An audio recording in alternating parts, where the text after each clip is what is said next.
OK, donc on continue donc avec cette deuxième partie de cette résolution d'un inconnu, C18H21NO4. Donc on en était au COSI, donc on avait regardé le COSI en gros, on n'avait pas trouvé grand-chose avec cette partie-là. Donc là on regarde l'agrandissement. Donc on en était au F, donc le F il voit quoi? Donc le F il voit le HI, puis c'est tout. En toute ma face, vous me direz est-ce qu'il y a un spot? Ben, il serait aussi ici, hein, par effet de symétrie, il n'y a rien. Donc, il y aurait juste H, F et I qui se verraient, mais HI, regardons ce qu'il voit. C'est pas vrai, HI, il voit, oui, il voit le F, mais il voit d'autres choses aussi. Il voit le H, donc possiblement qu'il est voisin. De toute façon, ça serait conséquent qu'il soit voisin parce qu'il y a plus qu'une constante doublage, il sort en doublet de doublet. S'il y avait juste un voisin, il sortirait juste en doublet. Donc, les J de HI, donc justement, c'est 18.5 et 5.8. Donc, une géminale, une vicinale. HF et HI sont à 2.6 et à peu près 3.2. Donc, ils sont voisins de quelque chose qui tire les électrons.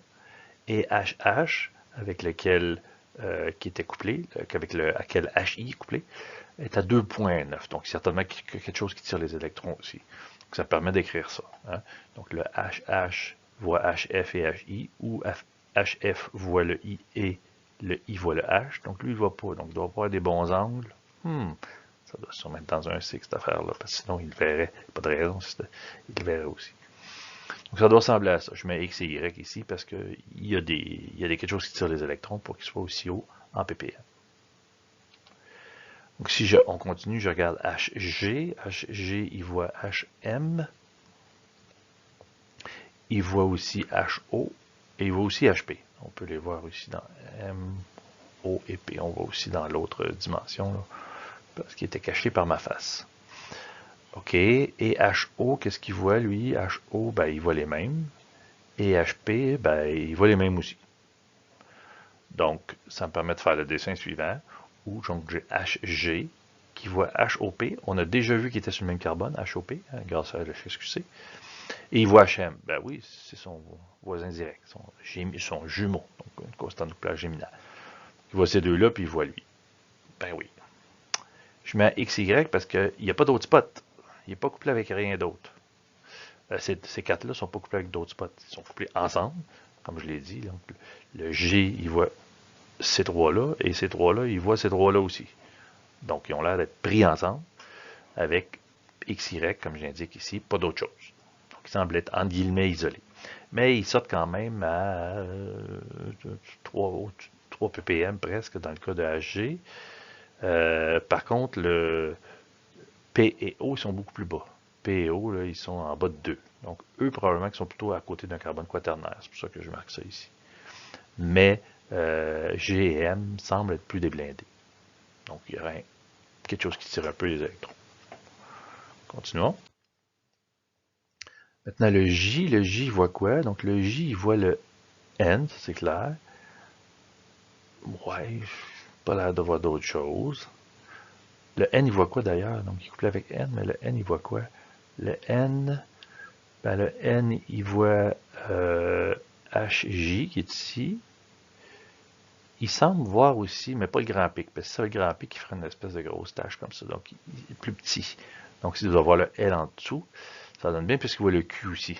L et Q sont sur le même carbone. Donc, c'est normal qu'il voit les deux.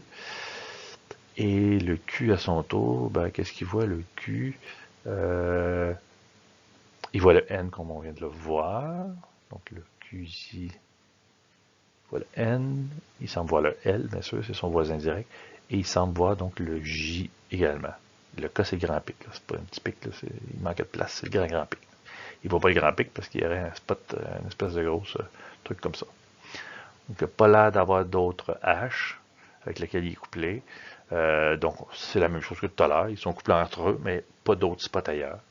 Donc, encore une fois, je mets des X et des Y pour ceux-là. On avait déjà vu que L et Q étaient sur le même carbone et J et N étaient sur le même carbone grâce à la HQC. Ils sont couplés ensemble, donc ils doivent être voisins. Ça, c'est le toxi. Hein. Le toxi, ça nous permet de voir un système de spin au complet. Ça nous permet de voir au-delà de petites constantes, de 3 liaisons, voire 4 liaisons. Ça permet de voir plus loin. Je regarde surtout l'agrandissement qui est là, parce qu'on voit qu'il n'y a pas beaucoup d'autres choses dans le reste de l'agrandissement. Et on n'apprend rien de nouveau. Ça fait juste confirmer, par exemple, on avait déjà trouvé ça, et on voit que dans ma ligne noire ici, le I, ben, il voit le F qui est là, il voit le H, voilà. Donc le I, il voit le F et le H. Dans mes lignes bleues, ben, si je prends le O, par exemple, le O, il voit le G, il voit le M, et il voit le P. Donc le O, il voit le G, le M et le P. Ben oui, c'est son système de spin. Même chose pour le rouge ici, qui peut faire la même chose. Ça fait juste confirmer. On n'apprend rien de nouveau, mais au moins ça confirme. On s'en va maintenant à la HMBC. HMBC qui devrait nous aider à combler le reste de la structure. Donc le C1, donc notre carbonyle, on se doute bien c'est une cétone, parce qu'il est au-dessus de 200. Il voit le D, il voit le D d'abord, donc je vous rappelle, c'est ça qu'on avait dessiné pour le D, à 4.7 d'ailleurs. Hein. Il voit le G et le M, on ne le voit pas très bien, lui on le voit bien, G et M, c'est le même carbone, c'est le carbone 15, donc le carbone 15 ne doit pas être trop loin. Je marque le déplacement chimique. Et il voit aussi le O et le P. J'ai mis une ligne là pour vu que ma face le cache. Il voit aussi le O et le P, ça donne bien, c'est sur le même carbone, carbone 16. Donc il doit aussi voir le carbone 16. Je vous rappelle que 15 et 16 étaient liés ensemble. Ça a du bon sens qu'il voit les deux. Et on a donc G et M qui sort à 2.3, 3 ppm, et O et P qui sort à 1.6, 1.9. Et là, on parle de mettre un carbonyle pas trop loin de ça, parce qu'il voit les deux. Bon, on ne le mettra pas du côté de O et P, parce qu'il 1.6, 1.9, un CH de côté d'un. C'est sûr que ça va être en haut de 2, même en haut de 2.5. Donc, probablement que, ben, d'ailleurs, 2.3 et 3, c'est qui est à côté d'un. C'est eux autres qui sont à côté du carbonyle. Conséquemment, du côté du carbonyle, je mets plutôt le H et le M et le P. Tout simplement là, je tourne ça de bord, j'ai mis ça ici, H, O et P, et le CQ qui doit être au bout ici, puisque les autres sortent à peine 1.6, 1.9. Et ça ici, ben, comme lui, il voit le D, hein, ici, ben, le D doit être à côté. Et comme ça, ici, je vous rappelle là, que ça sortait à 4.7, d'ailleurs, on le voit ici, 4.7, c'est pas un carbonyle qui amènerait un CH à 4.7. Il ne l'amènerait pas aussi haut, peut-être à 3, mais pas beaucoup plus haut. Peut-être un peu plus haut que 3, ouais, 3, entre 3 et 3,5. Mais là, 4.7, c'est qu'il y a quelque chose d'autre qui tire les électrons. Il ne faut pas oublier ça. On a fait un petit bout de structure. Maintenant, les aromatiques. Si on regarde les aromatiques, le C2. C2 couplé avec A et B. Ouais, ok. Il couplé aussi avec le D. C'est assez intéressant. Donc le 3. Le 3, lui, il voit le A et le B, effectivement. Il voit le E. C'est lui qui voit le E. Ça, c'est une chiasse. C'est pas le 2 qui le voit. C'est vraiment l'étendue de ça. Donc le OCH3 doit être sur le carbone 3. C'est quand même bien. Parce que d'ailleurs, c'est vraiment juste lui qui voit chez les aromatiques. Ça, c'est bon signe. Il voit une petite affaire aussi, le F et le J. Ça donne bien qu'ils sont sur le même carbone, 18. Donc, il ne va pas être trop loin. Et comme on a dit que les déplacements chimiques nous ont dit que les CH aromatiques sont voisins du CO, hein, vous vous rappelez, on a dit ça à cause qu'ils sortent à 6.6. Donc, le 3 ici doit être, donc le O doit être à côté de ceux-là ici, et doit être avoir le homoétoxy à cet endroit-là. Parce qu'on voulait que le O soit à côté des carbones porteurs DH pour qu'il soit aussi blindé. Parce que s'il était là ou s'il était là, ça ne marcherait pas. Ben, là, ici, c'est la même chose, c'est symétrique. Parce que ceux-là, on ne sait pas encore c'est lesquels. Donc, ces deux-là, je vois. OK. Mais si je reviens sur ces deux, on a vu qu'il voyait D. Il voyait le D. Hein? Le C2, quand même, étant quand même assez élevé, là, son déplacement chimique. On a vu qu'on voulait ajouter un X assez vite. On l'a vu tout à l'heure, que je vous ai dit, vous n'oubliez pas ça. Il ne faudrait pas oublier que sur ça, c'est pas juste le carbonyle qui peut faire son déplacement chimique. Conséquemment, ben ça c'est ce que je vous ai dit tout à l'heure, on s'en va où avec ça? Sachant que le 2 voit le H associé au 8, HD, ben ça ici, c'est-à-dire que quelque part sur le cycle, je sais que j'ai mon 2, je ne l'ai pas encore placé, je sais que c'est un aromatique, et que ben, via, puis on le sait qu'on a besoin de mettre un oxygène sur le cycle pour faire en sorte que les déplacements chimiques de ça soient les bons. Et lui avait besoin d'un autre atome, et un autre atome électronégatif pour l'amener à 4.7. Donc, ce qui me permet d'écrire ça ici. Donc, HD, le X c'est mon O avec la suite. Il me manque une valence, qui est celle-là ici, qui comme celle-là ici, et le reste de ma structure carbonyle 15, 16, etc. Bon, vous me direz, on ne sait pas encore c'est où. Non, mais on sait qu'il est attaché par là. Sinon, il ne verrait pas les carbones aromatiques s'il n'était pas attaché. OK. Donc, si on se rappelle, on a ça. On continue avec les aromatiques. Donc, ça, c'est les morceaux qu'on va avoir besoin pour notre discussion. Je les ai mis ici, qu'on a déjà trouvé grâce au COSI. Donc, notre C4, il voit effectivement A et B. Ah, lui aussi voit le D. Donc, 4 doit être voisin de 2. Parce que le 2 voit le D. Et le 4 voit aussi le D. Donc, il ne doit pas être loin. C'est pour qu'il puisse le voir. Donc, il doit être voisin. Et qu'est-ce qu'il voit donc aussi? Il voit aussi le F et le I. OK. Et il voit aussi Q et probablement L. Vous me direz, ça pourrait être K. Ouais, mais si tel cas, il y a un truc là, étendu comme ça. Donc, comme il est comme ça, c'est conséquent, vu qu'il voit le Q, il verrait le L aussi, puisque c'est sur le même carbone. On l'a déjà vu précédemment qu'il était sur le même carbone. OK. Et sur le C4, il y a la chaîne 18 ou 17, hein, parce que le C4, il voit donc FI et L et Q. Donc, il y a la chaîne 18 ou 17. Pourquoi je dis une des deux? Pourquoi pas les deux? Ben, il ne peut pas. C'est un truc aromatique. Donc, probablement qu'il envoie une des deux, puis que l'autre, il le voit via son voisin. OK. Maintenant, si je regarde C5, C5, il voit A. Il ne semble pas voir B, par contre. Il ne voit pas D, lui. Mais il voit aussi le F et le I, donc toujours les mêmes carbones. Il ne voit pas, par contre, le Q et le L, mais il voit le HH. Le HH qui était sur cette chaîne-là. Donc, le 5, il voit le 18, mais il voit aussi le 10. Ah, OK. Le 4, il voit aussi le 18. Le 4, est-ce qu'il voit le 18? Oui, il voit le 18, c'est ça. Okay. Tout ce monde les voisins, c'est normal, c'est dans un cycle aromatique. Et le 4, bon, il voit le 18 aussi, mais le 4, il ne voyait pas le HH. Le 4, il voit le HF, oui, mais le 4, il ne voyait pas le HH. 4, HH, il ne voit pas. Donc, probablement que ce petit bout de chaîne-là est sur le carbone 5. Donc, le carbone 5 voit les deux, mais le carbone 4 à côté, qui est voisin, ben, là, le 10, ça commence à être trop loin parce que ça fait trop de liaison, mais il voit le 18. Donc, c'est probablement ça. Donc, le 4 et le 5 doivent être voisins. Et tantôt, on a dit que le 2 et le 4 étaient voisins. On avance quand même un peu. C'est ce que j'indique ici. La chaîne de 18, 10 doit être sur le carbone 5. D'ailleurs, le 5 ne voit pas L et Q, parce qu'il ne peut pas être sur lui. Donc, il doit être sur un carbone voisin. C2, C4 sont voisins, C4 et C5 sont voisins, et C5 et C2 ne sont pas voisins. C2 ne voyait pas les chaînes de C5. C5 voit C5, on a dit qu'il voyait l'HF, et le 2, elle ne voit pas le F. Donc, si c'était voisin, il le verrait, il ne voit pas. OK. Donc, j'ai deux possibilités, c'est-à-dire en mettant 2 et 4 voisins et 4 et 5 voisins, ben, j'ai deux possibilités. 2 et 4 comme ça, 4 et 5 comme ça, ou 2 et 4 comme ça, 4 et 5 comme ça. Puisque les trois autres, je les avais trouvés tout à l'heure grâce à cette structure-là. OK. Donc, comment discerner ces deux structures-là? Vous me direz, ben, donc lui ici, à cause de son effet d'honneur, donc les deux vont être blindés, et lui aussi à cause de son effet d'honneur, qui est plus loin, mais quand même. Donc lui, il va avoir son effet d'honneur là, et lui, son effet d'honneur ici, ferait qu'il serait aussi assez blindé là, autour de 6.6, 6.7. Donc les deux semblent possibles.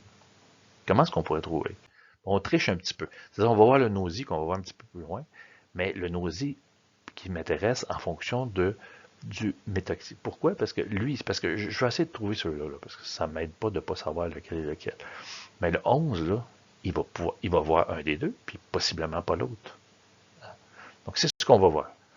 Donc, le 11, le carbone 11, est associé au HE, donc c'est le HE que je regarde. Le HE, là, dans mon nosy, lesquels hydrogènes qu'il voit dans l'espace? Ben, il voit très bien HA, mais il ne voit pas du tout HB. Hein. Il n'y a rien là. Donc, le E, il voit le A. Donc, conséquemment, à côté de ça ici, c'est le HA. Et le HA, on l'avait associé au carbone 7. Donc, on avance. Donc, maintenant, je peux mettre le 7A ici. puisque lui, il voit le HA. Conséquemment, je savais que ces deux-là, c'était 7A ou 6B. Donc, si lui, c'est 7A, ben, l'autre, il n'a pas le choix d'être 6B. Encore une fois, j'ai mes deux possibilités. Maintenant, pour être sûr, qu'est-ce que je peux faire? Ben, j'ai ce petit bras-là ici. Je sais que 18 est associé au 5. Ben, associé, il est lié au 5. 18 FI. FI, ben, s'il était ici, il verrait le B probablement. S'il était ici, et boy, il verrait pas le B. Il serait drôlement loin. Ben, regardons ça. F et I. F et I, c'est ceux-là ici. I, F. Ah ben oui, il voit le B. Il y a deux beaux spots là en nausée. Donc dans l'espace, il le voit. Conséquemment, il ne peut pas être là, il serait beaucoup trop loin. Donc il serait ici. Donc lui voit lui, et lui voit lui. Donc ça nous confirme 7A et 6B, puis ça confirme la position du 18, conséquemment la position du 5, puisqu'il est au 5. Donc et 4 et 5 sont voisins, et 2 et 4 sont voisins. Donc on n'a pas le choix de les placer de cette façon-là pour la suite. Donc je viens de trouver ma structure la plus probable pour cette partie. Donc c'est ça que j'ai trouvé. On a vu aussi que le C4 était couplé à 18 et 17. 18, oui. 17, c'est une autre chaîne. Mais ici, on a le carbone 10. Là, je ne l'ai pas indiqué, mais elle est ici, ma chaîne d'ailleurs. 18, il est lié au 10. Et le 4 voit la chaîne avec le 17 et 13. Ben, il n'y a plus beaucoup d'autres places. Là. Elle doit être ici, la chaîne. On a vu aussi que le 2 était lié à ça ici. Le 2 qui était lié à le reste de ma chaîne. Ben, ici, je peux rajouter ça, le 10. Et ici, le 4 semble lié à ça. Voici ce que ça donne. Donc ça, c'est ce que j'ai trouvé ici. J'ajoute maintenant sur le 4 la chaîne 17-13. Et sur le 5, j'avais déjà le 18, j'ajoute le 10, qui était lié à ça. Et sur le 2, ben, j'ajoute le reste de ma chaîne. Donc O, carbone avec un 8, le carbonyle et les carbones 15 et 16. Et ça avance pas payé, hein, la structure. Mais c'est vrai qu'il y a un truc un petit peu malaisant, c'est que le C4 ici, il voit HFI. 1, 2, 3, ça a du bon sens. Mais C5 ne voit pas 17, les hydrogènes de 17. 1, 2, 3. Si lui voit là, dans cette distance-là, ben lui devrait les voir dans cette distance-là. Bon, peut-être qu'il y en a un des deux qui ne verrait pas à cause des angles, mais il n'y en a aucun. Continuons. En ayant ça en tête que le 17, on n'aime pas trop ça. C'est bizarre, en tout cas. Donc, passons en C8, parce que les aromatiques, je pense qu'on a réglé nos aromatiques. Lui ici, qu'est-ce qu'il y en a? Donc, le 8, qu'est-ce qu'il voit? Bon, ici, on a l'artefact, parce que c'est son propre hydrogène sur lequel il est. Donc, c'est pour ça qu'on a un artefact en HMBC de chaque côté du signal du D. Donc, il voit aussi ce qui semble être ici le L. Ça donne bien, il voit le Q également. Et il voit aussi le M, qui est le carbone 15. Donc, le 8 voit le M du carbone 15. Donc, à partir de là, ça fait 1, 2 et 3. Une J3, ça a bien du bon sens. Mais il voit le L et le Q. Et boy, 1, 2, 3, 4, 5. Ça serait des J5, donc ça n'a pas de bon sens. Ça ne marche pas. Ça se fait qu'il voit ça. Mais on va essayer de mieux comprendre. Donc, le Q, il semble voir lui, mais qu'est-ce qu'il voit d'autre? Quel carbone il voit? Il voit ceux qui sont encerclés ici, je les ai notés ici. 8, 9, 12 et 13. Donc, lui, ici, il voit 13. Ah ben oui. Il voit 12, qui est un carbone quaternaire. Il voit 9 aussi, qui est carbone quaternaire. Et il voit 8. Bon, 8, il y a quelque chose qui ne marche pas. Il faut qu'il le voit d'une autre façon que lui. Mais il voit aussi 2 carbones quaternaires, 8 et 9. Ben là, il est plus proche ici. Donc, si je mets 8 là, et pas 8 et 9, 8 et 12, pardon. 9 et 12, voyons. Je suis en train de mêler, hein. Le 8 est là. Donc, j'ai 9 et 12. Le 13, c'est normal qu'il le voit. Donc, 9 et 12. Il doit être au bout. Sauf que si je les mets au bout, à partir d'ici, donc c'est l'HQ. Donc, 1, 2, 3 avec un carbone quaternaire. OK.